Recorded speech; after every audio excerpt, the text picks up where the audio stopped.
네, 미시오데이의 귀한 찬양 통해서 하나님 영광 받으시고 또 이 찬양이 들려지는 곳마다 우리 예수 그리스도의 향기가 퍼져나가는 귀한 선교의 도구로 쓰임 받으시기를 간절히 축복합니다. 우리 미시오데이 뜻 잘 알고 계시죠? 예, 눈치 빠르신 분들은 이제 미시오가 미션, 그리고 데이가 하나님이라는 것을 알고 계실 겁니다. 그래서 하나님의 선교 이렇게 얘기하는데요. 제가 좋아하는 말 가운데 이마고 데이라는 단어가 있습니다. 이것도 같은 라틴어인데 눈치 빠르신 분들은 바로 이해를 하실 것 같습니다. 이마고 하면은 이미지입니다. 이미지 오브 갓, 하나님의 형상입니다. 우리가 하나님의 형상을 따라 지음받았고 그렇게 하나님의 자녀로 부름받은 사람들입니다. 우리 옆에 분하고 한번 인사하실까요? 당신은 이마고 데이, 하나님의 형상입니다. 네, 이마고 데이, 당신은 하나님의 형상입니다. 네, 지난 5주간 로마서 8장의 말씀을 본문으로 정하고 설교 준비를 하면서 첫 시간에 말씀을 드렸지만은 농담이 아니라 정말 많은 후회를 했습니다. 말씀이 너무나도 제게 어렵게 다가왔고 이 말씀을 어떻게 잘 풀어서 전달할 것인가 굉장히 힘겨운 저에겐 시간이었습니다. 그런데 말씀을 마무리하는 이 순간 참 잘 선택했다라는 생각을 또 하게 됐습니다. 제가 전달력이 부족해서 이 복음의 정말 핵심이라고 할 수 있는 이 말씀을 어떻게 여러분에게 은혜와 감동으로 전달할까 고민했지만은 사실 이 제가 느낀 은혜, 제가 말씀을 준비하면서 받은 이 감격을 다 전달할 수는 없을 것 같습니다만은 그래도 말씀을 통해서 제 스스로가 먼저 이 복음에 대해서 더 깊이, 더 확실하게 하나님의 사랑을 느낀 시간이 아니었나라는 생각을 해보게 됩니다. 성경을 읽는 저도 이런 감동을 받고 감격을 누리는데 아마 로마서를 써내려갔던 사도 바울의 심정, 이 로마서 8장을 휘갈겨 쓰기 시작한 그 바울의 마음이 과연 어땠을까 하는 생각 또한 해보게 됩니다. 아마 그 마음이 너무너무 벅차서 정말 터져버릴 것 같은 그 마음으로 이 8장의 마지막을 써가지 않았을까라는 그런 생각을 해봅니다. 바울은 구원에 대한 그의 모든 생각들을 이제 다 기록한 후에 주체할 수 없는 그 감동을 가지고 8장을 정리합니다. 말하자면은 우리가 읽은 이 말씀은 사도 바울의 이제 신앙 고백이다라고 말할 수가 있겠습니다. 31절 말씀은 이렇게 시작합니다. 그런즉 이 일에 대하여 우리가 무슨 말하리요? 구원을 주신 하나님에 대해서 내가 더 이상 할 말이 없다라는 것입니다. 하나님이 나를 구원하셨고 하나님이 나를 죄인이 아니라 의인으로 불러주셨으며 나를 자녀 삼아주셨으니 내가 더 이상 무슨 말이 필요한가? 더 이상 무슨 말을 할 수 있겠느냐라는 바울의 탄성이 담긴 메시지입니다. 만일 하나님이 우리를 위하시면 누가 우리를 대적하리요? 하나님이 우리를 위하시면, 하나님이 우리와 함께 하시면, 하나님이 내 편이 되어주시면 누가 나를 대적할 수 있겠는가? 바울은 당당하게 큰 소리를 치고 있습니다. 모두가 내게 등을 돌리고 세상 모든 것들이 다 나를 대적하는 편에 서 있다 할지라도 하나님이 함께 하시면, 세상의 주관자이신 하나님, 세상 모든 만물을 다스리시며 만드신 그 하나님께서 내 편에 서 계신다면 누가 나를 대적하겠는가 말하고 있습니다. 하나님께서 택하신 자들을 하나님이 절대 그대로 내버려 두시지 않습니다.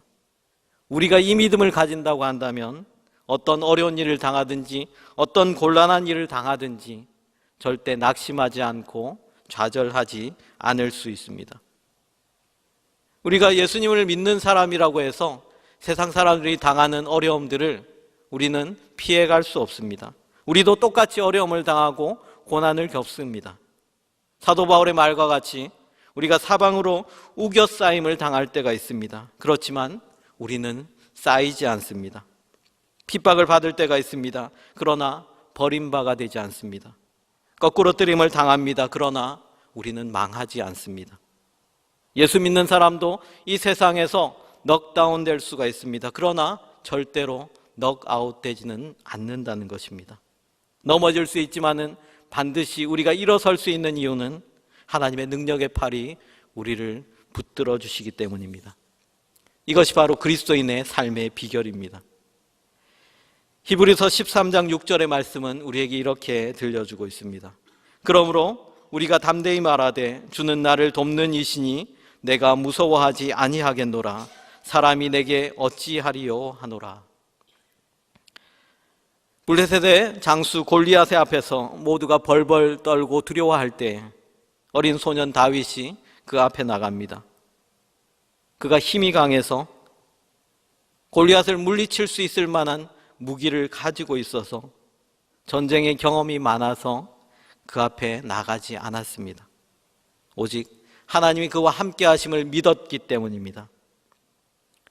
다니엘이 왕 외에 다른 신에게 절을 하면은, 기도를 하면은 사자굴에 던져 넣겠다라고 하는 그 왕의 칙령이 선포되었음에도 불구하고 어떻게 3번씩 창문을 활짝 열어놓고 기도할 수 있었습니까?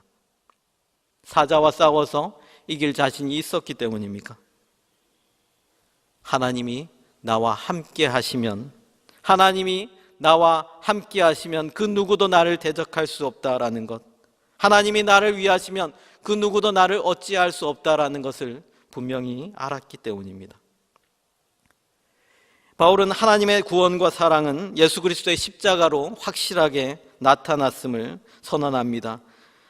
8장 32절의 말씀 우리 다시 한번 같이 읽어보겠습니다. 32절 말씀입니다.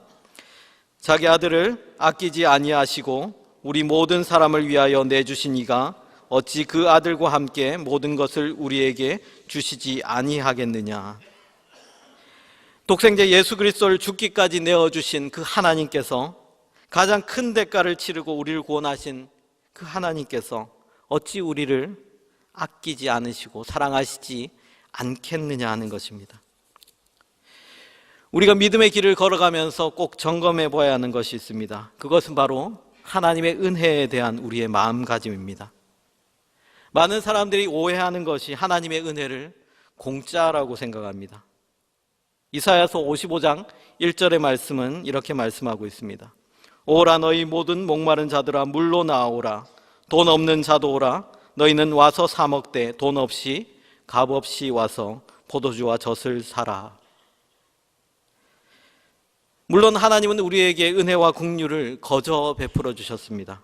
그런데 이 하나님의 은혜에 대한 우리의 잘못된 이해가 우리 믿음을 너무나도 안이하게 만들고 있습니다. 하나님이 내게 베풀어 주신 이 은혜가 공짜라고 생각하니 소홀히 여기게 됩니다. 여러분, 우리 정신여고 앞에서 아이들이 이제 학교를 하교할 때 많은 사람들이 그 앞에서 유인물들을 나눠주고 뭐 책받침이나 혹은 부채나 여러 가지 것들을 나누어줍니다. 다 공짜입니다. 그런데 이 공짜가 좋은 것입니까? 나쁜 것입니까? 공짜는 대체로 싸구려입니다. 내가 값을 치르고 얻은 것이 아니기 때문에 소중히 여기지 않을 뿐더러 함부로 다루게 됩니다. 하나님이 우리에게 아무런 값 없이 은혜를 베풀어 주셨음은 분명합니다. 우리에게 어떤 대가도 하나님은 바라시지 않았습니다. 그런데 이 은혜는 그렇다고 해서 결코 싸구려 은혜, 값싼 은혜가 아니라는 것입니다. 공짜는 더더욱 아니라는 것입니다. 왜입니까? 하나님이 가장 비싼 값을 치르셨기 때문입니다. 미국 워싱턴에 있는 링컨 기념관으로 가는 그 길목에 한국전쟁 참전용사 기념공원이 있습니다. 그 한켠에 새겨진 문구는 많은 사람들의 시선을 붙잡습니다. 거기에는 이렇게 쓰여 있습니다. Freedom is not free. 자유는 공짜가 아니다라는 것입니다. 우리가 오늘날 누리는 이 자유가 공짜가 아니라, 우리가 오늘날 자유를 누리는 까닭은 이전에 수많은 사람들이 이 자유를 위해서 무수하게 많은 피를 흘린 결과라는 사실입니다. 우리가 신앙생활하는 것도 마찬가지입니다. 오늘날 많은 그리스도인들이 아무런 제재나 박해 없이 신앙생활할 수 있는 그 이면에는 예수 그리스도를 나의 구주로 고백하며 죽어간 수많은 순교자들과 그들의 신앙 고백이 있었기 때문입니다. 내가 누리고 있는 이 모든 것에는 다 누군가의 희생이 있었고 누군가가 목숨을 내걸 만한 큰 대가를 치른 그 어떤 것과도 비교할 수 없는 소중한 것들이라는 사실입니다. 누가 온전한 그리스도인입니까? 하나님의 은혜를 아는 사람들입니다. 하나님이 어떤 대가를 치르셨는지 절절하게 아는 사람들입니다. 하나님의 독생자 예수 그리스도를 이 땅에 보내시고 죽음에 내어놓으신 그 희생, 그 은혜를 잊지 않는 사람들입니다. 아마 여기 계신 대부분의 분들은 자녀를 둔 부모님들일 줄 믿습니다. 부모된 우리 중에 누가 다른 사람을 위해서 내 자식을 죽게 내보낼 수 있겠습니까?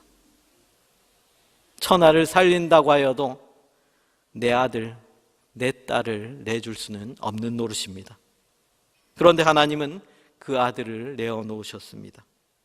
이것이 우리가 결코 잊을 수 없고 결코 싸구려라고 공짜라고 여길 수 없는 놀라운 하나님의 은혜입니다. 우리가 어떻게 이 은혜를 공짜로 여기고 값싸다 여길 수 있겠습니까? 하나님이 가장 큰 값을 치르시고 우리를 사셨습니다. 그러면 여러분의 몸값은 이제 얼마입니까? 여러분의 몸값은 과연 어느 정도의 가치가 있습니까? 내 연봉이 5천만 원이면 5천만 원짜리 인생이고 1억이면 1억짜리 인생입니까? 우리는 그 정도 가격이 아닙니다. 우리 인생에 붙은 가격표에는 예수 그리스도라고 적혀 있습니다. 1억짜리가 아니라 우리는 예수 그리스도짜리 인생입니다. 우리를 위해서 하나님이 그 대가로 예수 그리스도를 지불하셨기 때문입니다. 이렇게 우리를 위해서 자신의 아들을 내어주신 하나님이 과연 우리를 어떻게 바라보실까요? 하나님이 우리에게서 잠시라도 그 눈을 뗄 수 있으시겠습니까? 자기 아들을 내어주신 그 하나님의 은혜를 우리가 안다고 한다면 우리는 더 이상 하나님을 의심할 수가 없습니다. 하나님이 우리가 세상을 살아가면서 근심과 걱정 가운데 살아가라고 구원하시지 않았습니다. 우리가 넘어지고 쓰러지는 것을 보시려고 우리를 세상 가운데 던져 놓으시지도 않았습니다. 우리를 위해서 예수님이 십자가에 못 박혀 죽으셨는데 과연 우리가 드리는 이 기도를 하나님이 무시하실까요? 바울은 절대 그럴 수 없다라고 말씀합니다. 바울은 또한 우리의 죄가 우리의 구원을 흔들어 놓지 못함을 말씀합니다. 우리 33절의 말씀 같이 한번 읽겠습니다. 누가 능히 하나님께서 택하신 자들을 고발하리요 의롭다 하신 이는 하나님이시니. 하나님이 이미 우리를 의롭다 하셨는데 누가 우리를 죄인이라고 고발하고 누가 우리를 손가락질할 수 있겠느냐라는 것입니다. 우리가 죄인임은 분명합니다. 성경도 우리를 죄인이라고 말씀합니다. 그러나 우리는 예수 그리스도를 믿는 믿음으로 의롭다 칭함받았습니다. 내 타락한 본성과 나의 노력으로는 도저히 우리가 의인될 수 없지만 예수 그리스도의 십자가가 하나님의 의를 충족시키셨습니다. 우리는 때로 말씀대로 살아가지 못하면서 그에 대한 죄책감을 느낄 때가 참 많이 있습니다. 여전히 내 속에 죄성이 있고 내 속에 연약한 부분들이 남아있기 때문에 나는 안 된다, 나는 이제 글렀다라고 좌절하며 절망할 때도 있습니다. 사탄은 매 순간순간마다 우리의 죄목을 기록하고 있습니다. 그리고 우리를 법정에 세워서 고발하려고 합니다. 이 사탄이라고 하는 단어, 헬라어로 디아볼로스라고 하는 이 단어는 바로 비방하는 자, 참소하는 자 이런 의미입니다. 그래서 사탄은 끊임없이 하나님의 법정 앞에서 우리의 죄를 나열하고 고발하고 비방합니다. 우리는 그 법정 앞에서 너무나 부끄러워서 고개조차 들 수 없습니다. 그런데 재판장은 그 죄에 대한 판결을 이렇게 내리셨습니다. 죄의 값은 사망이다. 그러나 죄에 대한 대가는 이미 예수 그리스도의 십자가 죽음으로 다 치루었다. 그러므로 피고에게 무죄를 선고한다. 그래서 성경은 우리에게 이렇게 들려줍니다. 그러므로 이제 그리스도 예수 안에 있는 자에게는 결코 정죄함이 없다. 우리가 구원의 확신을 갖는 이유가 나에게 있지 않습니다. 구원의 확신은 하나님께 있습니다. 나를 위해 십자가 지시고 구원하신 예수 그리스도로 말미암아 우리가 구원의 확신을 갖게 됩니다.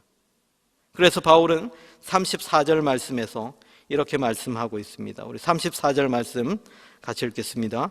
누가 정죄하리요? 죽으실 뿐 아니라 다시 살아나신 이는 그리스도 예수시니 그는 하나님 우편에 계신 자요 우리를 위하여 간구하시는 자시니라.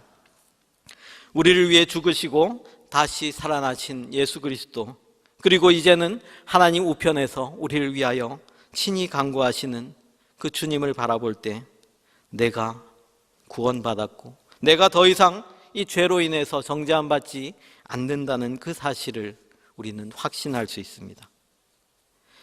이제 바울은 35절 이하에서 어떤 시험이나 어떤 박해도 우리의 구원을 끊을 수 없다라고 선포합니다.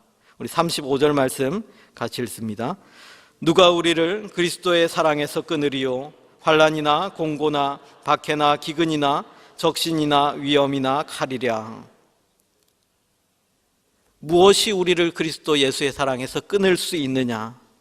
환난, 공고, 박해, 기근, 적신, 위험, 칼, 이 모든 것이 우리를 그 사랑에서 끊을 수 없다 선포하십니다. 사실 바울은 이 모든 것들을 다 경험한 사람입니다. 고린도후서 11장 말씀에 바울은 이런 고백을 합니다. 내가 수고를 넘치도록 하고 옥에 갇히기도 더 많이 하고 매도 수없이 맞고 여러 번 죽을 뻔하였으나 유대인들에게 40에 하나 감한 매를 5번 맞았으며 3번 태장으로 맞고 1번은 돌로 맞고 3번 파선하고 일주야를 깊은 바다에서 지냈으며 여러 번 여행하면서 강의 위험, 강도의 위험, 이방인의 위험, 시내의 위험, 광야의 위험, 바다의 위험, 거짓 형제 중의 위험, 수고하고 애쓰고 여러 번 자지 못하고 줄이며 목마르고 여러 번 굶고 춥고 헐벗었느니라 라고 말씀합니다. 바울이 당한 고난을 이 글로 다 설명할 수 있겠습니까? 정말 많은 고난을 겪었지만 그 어려움 때문에 바울은 내가 한 번도 예수 그리스도의 사랑에서 끊어지지 않았다라고 간증합니다. 바울뿐만 아니라 초대교회 성도들도 말할 수 없는 혹독한 박해를 겪었습니다. 예수 믿는다는 이유로 매를 맞고 고문을 당했습니다. 로마에 살던 성도들은 삶의 터전을 빼앗기고 농사를 지을 수 없는 황무지로 쫓겨나야 했습니다. 그곳에서 굶주림과 헐벗음을 견디지 못하고 죽어간 많은 그리스도인들이 있었습니다. 오직 예수를 믿는다는 이유 때문이었습니다. 어떤 성도들은 콜로세움 한복판에서 예수를 믿는다는 이유로 들짐승의 맹수의 사냥감이 되어 갈기갈기 찢어져 죽어갔습니다. 박해가 가장 심했던 때는 그리스도인들을 나무에 높이 매달아서 불로 태워 그 불로 로마의 시내를 밝혔다고 할 정도로 그들은 처참한 죽음을 당했습니다. 베드로는 십자가에 거꾸로 매달려서 순교했고 바울은 두 손이 결박된 채로 차가운 돌 위에서 그의 목이 떨어져 나갔습니다. 그 고통들, 그 죽음 앞에서 어떻게 하나님을 찬양할 수 있습니까? 그러나 바울은 하나님의 사랑을 너무나도 잘 알고 있었던 사람입니다. 진작에 죽었어야 될 자신을, 예수 믿는 사람들을 잡아서 가두고 죽이기에 가장 앞장섰던 죄인 중에 개수와 같던 자신을 구원해 주신 그 은혜, 자신을 복음의 사명자 삼아주신 그 은혜가 너무나 감사해서 누구도 상상할 수 없는 모진 핍박들, 그 고난 가운데에서 바울은 주님을 찬송했습니다. 그의 목이 떨어져 나가는 그 순간까지도 바울의 심장은 예수 그리스도의 은혜로 충만해 있었습니다. 독생자를 내어주신 그 하나님의 사랑, 그 은혜를 알았기 때문입니다. 이 모든 핍박들, 이 모든 어려움들을 우리가 어떻게 이길 수 있습니까? 우리가 싸워서 우리의 힘으로 이길 수 있습니까? 그럴 수 없다 말합니다. 그래서 바울은 이렇게 외칩니다. 그러나 이 모든 일에 우리를 사랑하시는 이로 말미암아 우리가 넉넉히 이기느니라. 우리를 사랑하신 이가 누구십니까? 바로 예수 그리스도이십니다. 내가 아니라 예수 그리스도로 말미암아 이길 수 있다라고 말합니다. 바울은 지금 우리의 힘으로, 우리의 능으로, 우리의 믿음으로, 우리의 믿음이 너무 좋아서, 우리의 믿음이 너무 굳건해서 승리할 수 있다라고 말하지 않습니다. 오직 우리를 사랑하시는 예수님 때문에 우리가 이길 수 있다 말씀합니다. 주님이 죽기까지 우리를 그렇게 사랑하셨기 때문에 우리가 이길 수 있다 말씀합니다. 바울은 이 모든 것들을 실제로 본인이 직접 체험했기에 그는 담대하게 외칠 수가 있었습니다. 환난과 공고와 굶주림과 헐벗음을 당하면서도, 심지어 죽음이 그의 앞을 가로막더라도 바울은 분명히 이렇게 믿었습니다. 주님이 나와 함께 하시면 반드시 이깁니다. 우리가 넉넉히 이깁니다. 우리는 약하지만 주님이 우리와 함께 하시면 이길 수밖에 없습니다. 예수님이 나를 사랑하셔서 핏값 주고 나를 구원하셨다는 그 믿음이 우리를 이기게 합니다. 바울은 결론적으로 이렇게 선포합니다. 우리 38절과 39절 말씀 함께 읽겠습니다. 내가 확신하노니 사망이나 생명이나 천사들이나 권세자들이나 현재일이나 장래일이나 능력이나 높음이나 깊음이나 다른 어떤 피조물이라도 우리를 우리 주 그리스도 예수 안에 있는 하나님의 사랑에서 끊을 수 없으리라. 우리가 그 끊을 수 없는 하나님의 사랑을 어떻게 확신할 수가 있습니까? 나를 향한 이 애끓는 사랑을 어떻게 우리가 확인할 수가 있습니까? 바로 예수 그리스도의 십자가를 통해 확인할 수 있습니다. 우리 하나님이 어떤 하나님이십니까? 하나님은 분명히 공의의 하나님이십니다. 죄에 대한 대가를 반드시 치루어야만 합니다. 그런데 그렇다고 해서 죽음을 향해 달려가는 자신의 형상들, 자신의 자녀들을 그냥 두고 볼 수 없었던 그 하나님의 사랑이 동시에 나타났습니다. 공의와 사랑, 이 두 가지의 딜레마를 해결할 수 있는 방법이 바로 예수 그리스도의 십자가였습니다. 하나님의 공의, 우리를 향한 그 끊을 수 없는 사랑을 한꺼번에 해결한 것이 바로 예수 그리스도의 십자가입니다. 요한복음 3장 16절의 말씀 여러분들 잘 아시죠? 하나님이 세상을 이처럼 사랑하사 독생자를 주셨으니 이는 저를 믿는 자마다 멸망치 않고 영생을 얻게 하려 하심이라. 예수님이 하나님의 아들이시라는 것, 이 세상을 구원할 그리스도라는 것, 예수님이 내 모든 죄를 짊어지고 피 흘리셨다는 것, 이것을 믿는 자마다 영생을 얻게 하시겠다는 것, 가장 연약해 보이지만 가장 큰 능력으로 세상을 바꾸신 것이 바로 이 십자가의 사랑입니다. 나 때문에 갈기갈기 찢기시고, 나 때문에 아낌없이 피와 물을 쏟으시고 날 위해서 못질당하신 그 주님의 십자가를 바라보십시오.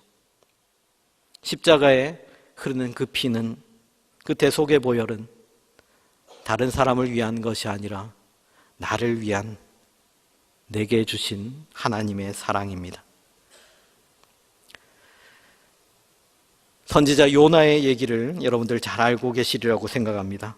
요나는 니느웨의 심판을 선포하라는 하나님의 명령을 거역하고 다시스로 도망합니다. 니느웨 사람들이 혹시나 돌이켜 회개하고 구원받을까, 하나님께 돌아오지 않을까 염려했기 때문입니다. 요나에게 이스라엘을 그토록 괴롭히고 못살게 군 니느웨 사람들이 구원받는다라는 것은 상상도 할 수 없는 일이었습니다. 도망하다가 물고기 뱃속에서 구사일생으로 살아남은 요나는 어쩔 수 없이 하나님의 명령대로 니느웨로 돌아가 하나님의 심판을 선포합니다. 그런데 요나의 마음속에는 여전히 그들이 돌이키지 않고 멸망받기를 바라고 있었습니다. 그런데 요나가 심판을 선포했더니 사람들이 동요하기 시작합니다. 왕과 평민에 이르기까지 온 성의 백성들이 다 회개하고 무릎 꿇는 역사가 일어났습니다. 요나는 너무나도 당황했습니다. 이 니느웨의 악한 사람들이 구원받는 것을 요나는 도저히 납득할 수가 없었습니다. 그래서 그는 성박 언덕에 올라가서 초막을 짓고 40일 동안 니느웨가 망하는가 망하지 않는가를 지켜보기로 했습니다. 요나가 뜨거운 중동의 떼약볕 아래에서 40일을 버티기란 쉽지 않았을 것입니다. 그런데 갑자기 박넝쿨 하나가 자라나서 요나에게 시원한 그늘을 만들어줍니다. 요나는 그 박넝쿨이 너무 좋았고 그 박넝쿨을 소중하게 아꼈습니다. 그런데 하나님이 벌레를 보내셔서 그 박넝쿨의 줄기를 씹어먹게 하시니 박넝쿨이 하루 사이에 말라 죽어버립니다. 이 박넝쿨이 시들어버리고 사막에 뜨거운 동풍이 불어오자 요나는 머리끝까지 화가 나서 분노를 하나님께 쏟아냅니다. 얼마나 화가 났던지 하나님 차라리 저를 죽이십시오. 차라리 죽는 게 낫겠습니다. 악을 쓰고 반항했습니다. 자신의 것도 아닌 고작 박넝쿨 하나 벌레가 씹어먹은 것 때문에 요나가 이토록 화가 났습니다. 그런데 하나님은 이 일을 통해서 요나에게 무엇을 가르쳐 주십니까? 요나는 자기 것도 아닌 하나님의 작품인 이 박넝쿨 하나 사라진 것 때문에 화가 나서 정말 죽고 싶은 마음까지 들었다는 것입니다. 하룻밤에 났다가 하룻밤에 사라질 그 박넝쿨을, 이 풀 하나를 요나는 그렇게 아꼈습니다. 그렇다면 하나님이 사람들을 사랑하시는 마음은 어떠하겠습니까? 사람이 풀보다 못한 존재입니까? 하나님이 니느웨의 백성들을 사랑하신다는 것을 보여주기 위함이었습니다. 요나서 4장 11절의 말씀입니다. 하물며 이 큰 성읍 니느웨에는 좌우를 분변하지 못하는 자가 12만여 명이요 가축도 많이 있나니 내가 어찌 아끼지 아니하겠느냐 하시니라. 니느웨 성읍에 좌우를 분변하지 못하는 자가 12만 명이라고 했습니다. 아마도 당시에 이 니느웨 성읍에는 한 60만 명의 사람들이 살고 있었을 것이다 라고 추측하고 있습니다. 그렇다면 이 12만 명이란 인구는 정말로 좌우를 분변하지 못하는, 왼쪽 오른쪽이 무엇인지도 모르는 어린 아이들을 가리키는 말입니다. 니느웨 성에 어린 아이들만 해도 12만 명이 있었습니다. 하나님이 요나에게 이렇게 말씀하십니다. 너는 그 박넝쿨 하나, 하룻밤에 났다가 시들어버릴 그 식물 하나를 그토록 소중히 여겼는데 나는 네가 망해버리기를 바라는 그 니느웨 사람들, 그 성의 어린 아이들, 말 못하는 짐승조차도 나는 소중히 여긴단다. 하나님은 이사야 49장 15절 말씀에서 이런 질문을 던지십니다. 여인이 어찌 그 젖먹는 자식을 잊겠으며 자기 태에서 난 아들을 긍휼히 여기지 않겠느냐. 자식을 낳은 어머니가 자기 자식을 잊어버릴 수 있습니까? 자기 배에서 난 아이를 돌보지 않을 부모가 세상에 어디에 있습니까? 혹 사람은 그럴 수 있을지 모릅니다.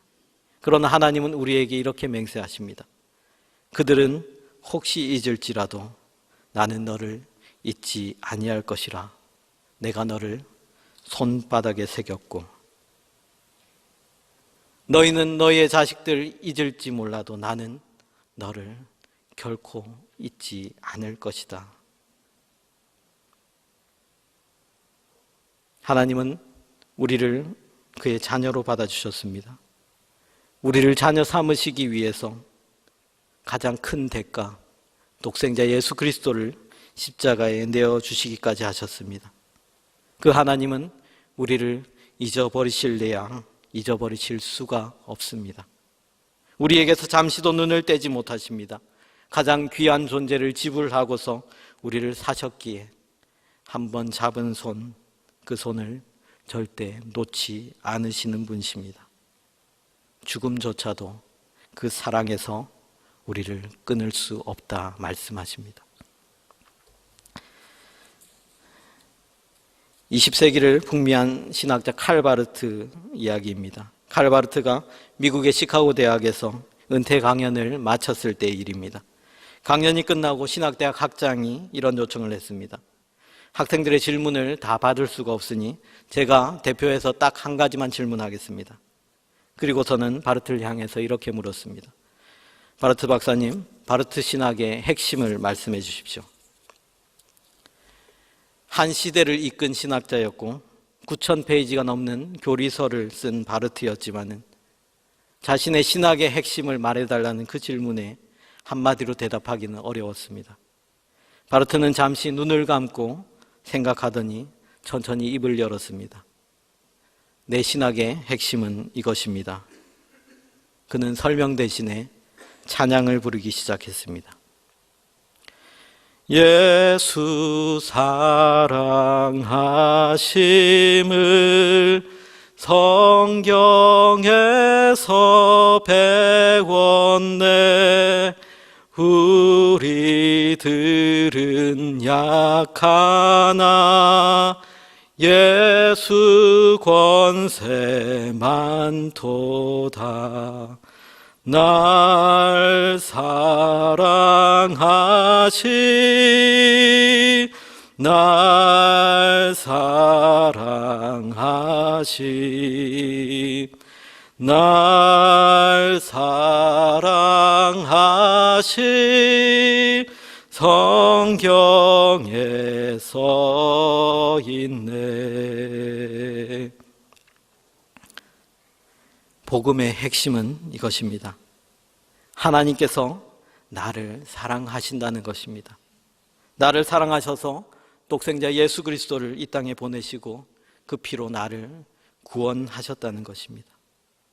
그 하나님의 사랑, 하나님의 구원하시고자 하는 그 의지는 그 어떤 것도 누구도 끊을 수가 없습니다. 그 끊을 수 없는 사랑, 그 감당할 수 없는 그 놀라운 은혜를 우리 다시금 마음 깊이 새기며 이 사순절 기간을 보내는 저와 여러분들 다 되시기를 우리 주 예수님의 이름으로 간절히 축복합니다. 우리 함께 찬양하고 좀 기도의 자리로 나갔으면 좋겠습니다. 우리 아까 마지막에 우리 찬양 드린 그 사랑 우리 함께 찬양 드리고 함께 기도하겠습니다.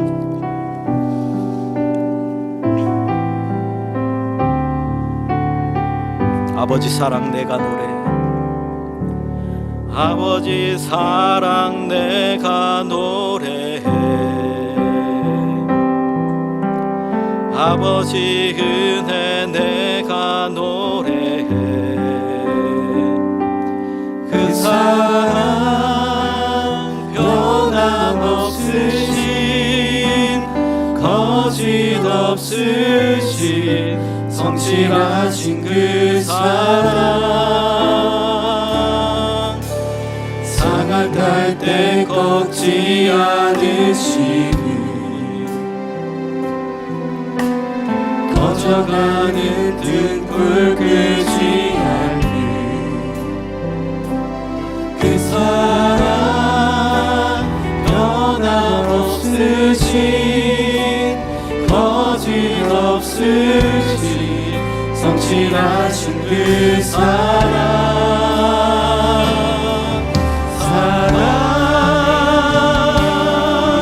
그 사랑 날 위해 죽으신 날 위해 다시 사신 예수 그리스도 다시 오실 그 사랑 죽음도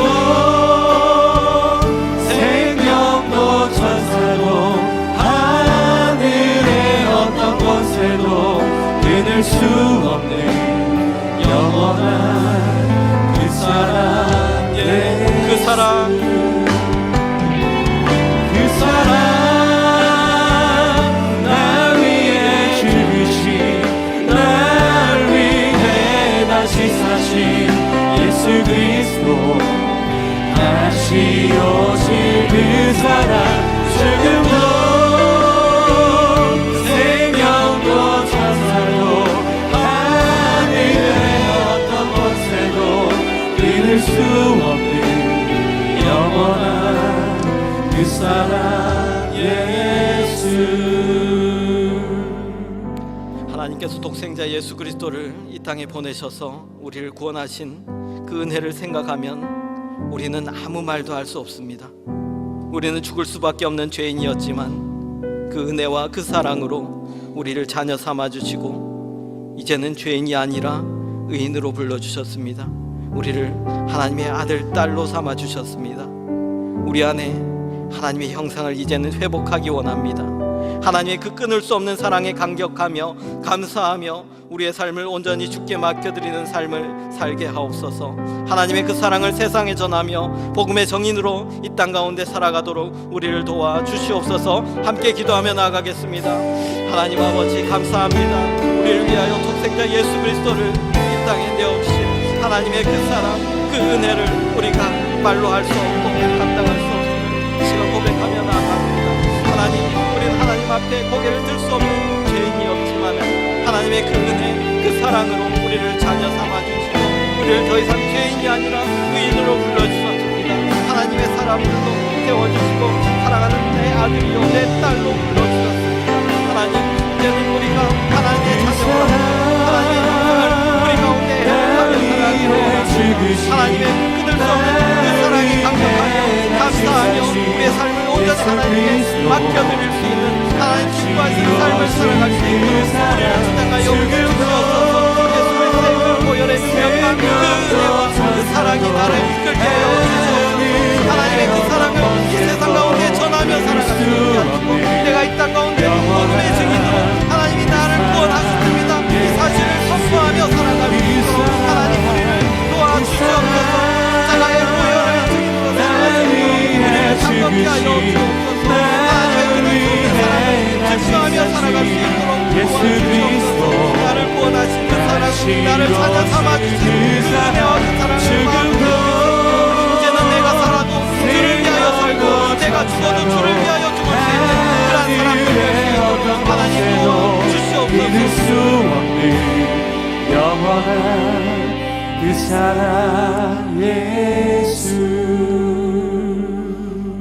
하나님 감사합니다. 독생자 예수 그리스도를 우리에게 보내주셔서 우리를 구원하신 그 사랑을 생각할 때 우리는 하나님 앞에 아무것도 할 말이 없습니다.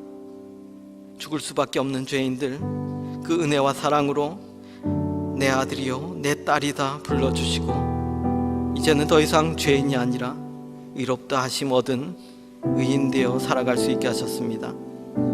우리 안에 하나님의 자녀답게 이제는 그 형상을 회복해 나가는 자들 되게 하여 주시옵소서. 하나님의 끊을 수 없는 그 사랑, 그 은혜를 이제는 세상 가운데 전하며 복음의 증인으로 이 땅 가운데 살아갈 수 있도록 우리를 빚어 주시옵소서. 우리 주 예수 그리스도의 이름으로 기도하옵나이다.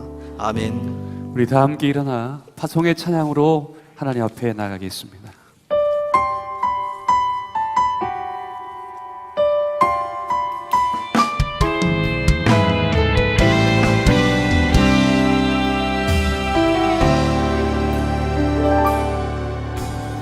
내 마음에 주를 향한 사랑이 나의 말에 주가 지으신 진리로 나의 눈에 주의 눈물 채워주소서.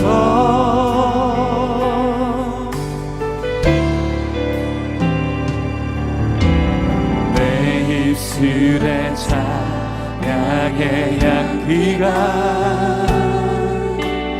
두 손에 주를 닮은 성 하나님이 나의 삶에 주의 흔적 남게 하소서. 하나님의 사랑이 영원히 함께하리. 하나님의 사랑이 영원히 함께하리. 십자가의 길을 걷는 자에게 여자의 삶을 사는 이에게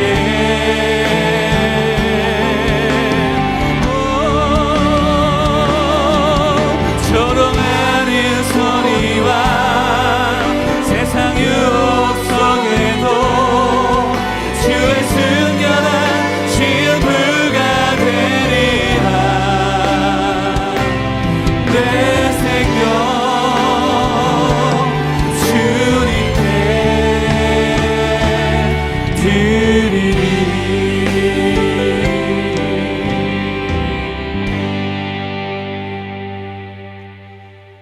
지금은 십자가의 보혈로 우리를 구원하신 예수 그리스도의 크신 은혜와 그 어떤 것도 끊을 수 없는 하나님 아버지의 다함이 없는 사랑과 우리를 날마다 도우시며 인도하시는 성령의 교통하심이 나를 구원하시고 자녀 삼아주신 그 은혜와 그 사랑을 가슴 깊이 새기고 이제는 주를 위해 살고 또 주를 위해 죽기 원하는 주님의 교회 모든 성도들을 위해 이제로부터 영원토록 함께 하시기를 간절히 축원하옵나이다.